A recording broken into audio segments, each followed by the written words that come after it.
Friends, நான் இன்னைக்கு ஐடிசியோட chart and ஃபண்டமெண்டல analyse பண்ணி நான் உங்களுக்கு சொல்ல போறேன். இப்போ எங்க ட்ரேட் ஆகி முடிஞ்சிருக்குன்னு பார்த்தீங்கன்னா, 440 கிட்ட ட்ரேட் ஆகி முடிஞ்சிருக்கு. இதோட ஆர்எஸ்ஐ எங்க இருக்குன்னு பார்த்தீங்கன்னா, 46ல இருக்கு. ஸோ இது வந்து இப்போ கன்சல்டேஷன்ல தான் ட்ரேட் ஆகிட்டு இருக்கதா காமிக்குது. அதாவது நம்ம 40 to 60 இந்த ரேஞ்சுக்குள்ளார ஆர்எஸ்ஐ இருந்துச்சுன்னா, ஐடிசி வந்து கன்சல்டேஷன்ல இருக்குதுன்னு அர்த்தம். 40க்கு கீழே ஆர்எஸ்ஐ போணுச்சுன்னா, கரெக்ஷன் ஆக போகுதுன்னு அர்த்தம். அதே வந்து 60க்கு மேலே ஆர்எஸ்ஐ வந்துச்சுன்னா, புல்லிஷ் ஆக போகுதுன்னு அர்த்தம். இப்போ 46ல இருக்கிறதுனால இப்போ இது கன்சல்டேஷனில் தான் ட்ரேட் ஆகிட்டு இருக்கு. ஸோ வந்து ஒரு கரெக்ஷன் வந்துச்சுன்னா எங்கே வந்து சப்போர்ட் எடுக்கிறதுக்கு ஐடிசி வாய்ப்பு இருக்குது அப்படிங்கிறத நம்ம பார்ப்போம். ஒரு லாங் வியூக்கு பார்ப்போம் ஃபர்ஸ்ட்டு. இந்த லோ டு ஹை ஃபிப்னாச்சி பண்ணி பார்ப்போம். அதாவது 2020ல இருக்கிற லோக்கும் 2023ல இருக்க ஹைக்கும் ஃபிப்னாச்சி பண்ணி பார்க்கும்போது எங்கே வந்து சப்போர்ட் எடுக்கிறதுக்கு வாய்ப்பு இருக்குது அப்படிங்கிறத பார்ப்போம். பார்த்தீங்கன்னா 2020ல வந்து 135 இருந்த ஐடிசி வந்து 2023ல 500 வரைக்குமே நல்ல ஒரு ரேலி கொடுத்துருக்கு.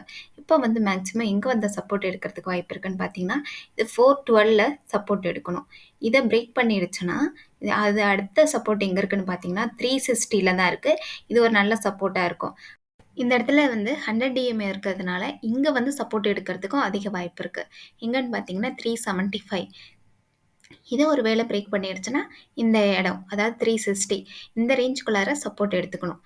எதனால சொல்கிறேன்னா இந்த இடத்துல வந்து ஒரு ரெசிஸ்டன்ஸ் பாயிண்ட் இருக்குது. 2070ல் இந்த இடத்துல ரெசிஸ்டன்ஸாக கன்சிடர் பண்ணியிருக்கேன். ஸோ அதை வந்து இது சப்போர்ட் எடுத்துக்கிறதுக்கும் வாய்ப்பு இருக்குது. ஸோ இந்த ரேஞ்சில் வந்து இந்த சப்போர்ட் எடுத்துக்கணும். அதையும் தாண்டுச்சுன்னா இதுதான் நல்ல ஹையஸ்ட் சப்போர்ட் பாயிண்ட்டாக இருக்கும். அதாவது 360. இது வந்து எப்போவுமே வந்து 50% கரெக்ஷன் வந்துடுச்சுன்னா அது ரெக்கவர் ஆகிறதுக்கு தான் ட்ரை பண்ணும். அதனால இந்த இடம் வந்து ஒரு மேஜரான சப்போர்ட் பாயிண்ட்டாக இருக்கும் 360ங்கிறது. அதுவும் இல்லாமல் பார்த்தீங்கன்னா இந்த இடத்துல வந்து 200 டிஎம் இருக்குது. 200 டிஎம்எல்லையும் சப்போர்ட் எடுக்கிறதுக்கு அதிக வாய்ப்பு இருக்குது. ஒருவேளை இந்த 0.5 பிரேக் பண்ணிடுச்சுன்னா இது இந்த இடத்துல வந்து தான் சப்போர்ட் எடுக்கிறதுக்கு வாய்ப்பு இருக்குது 300ல. இது கரெக்ஷன் ஆகி வரும்போது எந்த இடத்துல வந்து 200 டிஎம் இருக்குது அந்த இடத்துல வந்து சப்போர்ட் எடுத்துக்கும். ஒருவேளை இது கரெக்ஷன் ஆகி வரும்போது 200 டிஎம்ஏ ரைஸ் ஆகி 360ல வந்துச்சுன்னா இந்த இடம் வந்து சப்போர்ட் எடுக்கிறதுக்கு வாய்ப்பு இருக்குது. இவ்வளோ நேரம் நம்ம பார்த்தது ஒரு மேஜரான கரெக்ஷன் வந்துச்சுன்னா எங்கே வந்து சப்போர்ட் எடுக்கும் அப்படிங்கிறது தான். இப்போ வந்து ஒரு சின்ன கரெக்ஷன் வந்துட்டு ரெக்கவர் ஆகுதுன்னா எதை ஃபாலோ பண்ணணும்னு பார்த்தீங்கன்னா இது 2022ல தான் ஃபாலோ பண்ணும். ஸோ அப்படி இருக்கும்போது இந்த 2022ல இருக்கிற லோவுக்கும் 2023ல இருக்க ஹைக்கும் ஃபிப்னாச்சி பண்ணி பார்க்கும்போது ஃபஸ்ட்டு சப்போர்ட் பாயிண்ட் எங்கே இருக்குன்னு பார்த்தீங்கன்னா 0.2. ஆல்ரெடி வந்து இந்த இடத்துல வந்து 0.2 டச் பண்ணிவிட்டு மறுபடியும் ரெக்கவர் ஆகிறதுக்கு ட்ரை பண்ணிவிட்டு மறுபடியும் இந்த 0.2 வந்து டச் பண்ணி நிற்கிது. அதாவது 429ல தான் 0.2 இருக்குது. ஸோ இந்த இடத்துல ஒரு சப்போர்ட் பாயிண்ட் இருக்குது. இதை சப்போர்ட் எடுத்துக்கிறதுக்கு அதிக வாய்ப்பு இருக்குது. ஆல்ரெடி இங்கே வந்து இந்த இடத்துல சப்போர்ட் பாயிண்ட்டை கன்சிடர் பண்ணியிருக்கு. ஸோ அகெயின் வந்து சப்போர்ட் எடுக்கிறதுக்கு வாய்ப்பு இருக்குது. ஒருவேளை இந்த இடத்த இது பிரேக் பண்ணிடுச்சுன்னா 387ல வந்து சப்போர்ட் எடுத்துக்கிட்டு இதே ட்ரெண்டுக்குள்ளார இது ஃபாலோ பண்ணுறதுக்கு அதிக வாய்ப்பு இருக்குது. 387லையும் சப்போர்ட் எடுத்துக்கலாம். இந்த இடத்துல வந்து 100 டிஎம்ஏ இருக்கிறதுனால இந்த 100 டிஎம்ஏலையும் டச் பண்ணிவிட்டு இது ரெக்கவர் ஆகிறதுக்கு வாய்ப்பு இருக்குது. இல்லைன்னா இது 350 வரைக்கும் வரத்துக்கு வாய்ப்பு இருக்குது. 350ல வந்துட்டு ரெக்கவர் ஆகலாம். இது வந்து ஒரு ஷார்ட்டான கரெக்ஷன் வந்துச்சுன்னா இது மாதிரி சப்போர்ட் எடுத்துக்கிட்டு மேலே போகிறதுக்கு வாய்ப்பு இருக்குது. ஆர்எஸ்ஐ பார்த்தீங்கன்னா 35 கிட்ட இருக்குது. எப்போவுமே நம்ம சொல்லுவோம் 40க்கு கீழே ஆர்எஸ்ஐ வந்துடுச்சுன்னா கரெக்ஷனுக்கான சிக்னல்னு சொல்லுவோம். இப்போ வந்து இது 35ல இருக்கிறதுனால இது வந்து கரெக்ஷனுக்கான சிக்னல் நல்லா காமிக்குது ஆர்எஸ்ஐயில். டேயோட கேண்டில்லையுமே இது வந்து கரெக்ஷனுக்கான சிக்னல் கொடுக்குது. எப்படின்னு பார்த்தீங்கன்னா இது 200 டிஎம்ஏ இது கட் பண்ணி கீழே ட்ரேட் ஆகிட்டுருக்கு. 200 டிஎம்ஏ எங்கே இருக்குன்னு பார்த்தீங்கன்னா 447ல இருக்குது. இப்போ இது ட்ரேட் ஆகி முடிஞ்சிருக்கிறது பார்த்தீங்கன்னா 440ல ட்ரேட் ஆகி முடிஞ்சிருக்கு. ஸோ இது கரெக்ஷனுக்கான சிக்னல். எப்போ வந்து இது 200 டிஎம்ஏ பிரேக் பண்ணி மேலே போகுதோ அப்போ தான் இது வந்து புல்லிஷ்க்கான சிக்னல் வரும் டே சார்ட்டில். அதுவும் இல்லாமல் பார்த்தீங்கன்னா ஆர்எஸ்ஐ வந்து 60யை பிரேக் பண்ணி மேலே போனால் தான் புல்லிஷ்க்கான பாசிபிள். இதோட சப்போர்ட் பாயிண்ட் எங்கே இருக்குன்னு பார்த்தோம்.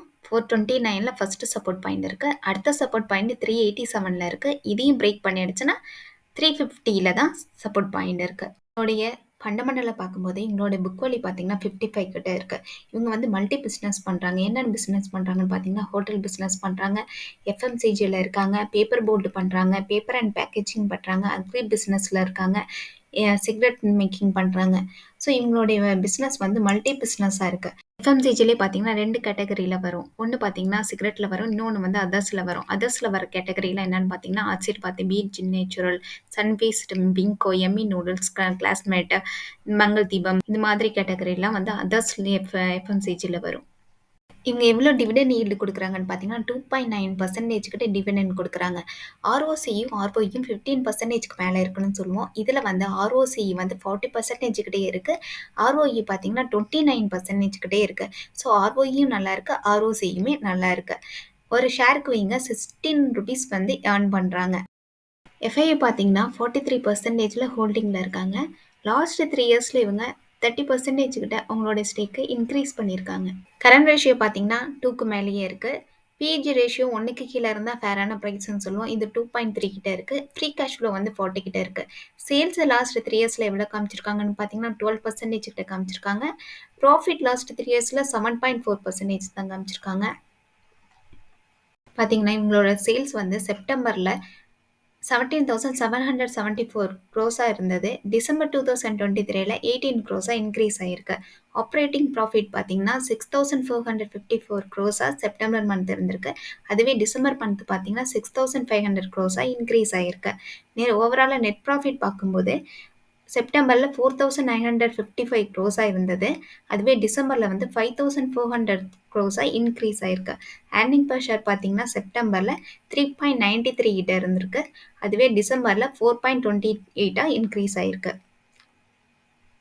எஃப்ஐஐ பார்த்தீங்கன்னா 43% கிட்ட ஹோல்டிங்ல இருக்காங்க. அதில் டுபாக்கோ மேனுஃபேக்சரிங்கே வந்து 23% கிட்ட அதிக ஹோல்டிங்ல இருக்காங்க. அடுத்தது டிஐ பார்த்தீங்கன்னா 42% கிட்ட ஹோல்டிங்ல இருக்காங்க. அதில் எல்ஐசியே வந்து 15% கிட்ட ஹோல்டிங்ல இருக்காங்க. பப்ளிக் பார்த்தீங்கன்னா 14% கிட்ட ஹோல்டிங்ல இருக்காங்க. உங்களுக்கு இந்த வீடியோ பிடிச்சிருந்துச்சுன்னா லைக் பண்ணுங்க, சப்ஸ்கிரைப் பண்ணுங்க.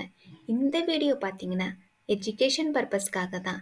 நீங்கள் ஃபர்தராக இன்வெஸ்ட்மெண்ட் பண்ணணும்னு நினச்சிங்கன்னா உங்களுடைய ஃபினான்சியல் அட்வைசரை கன்சல்ட் பண்ணிக்கிட்டு பை பண்ணுங்க, செல் பண்ணுங்க. தேங்க்யூ.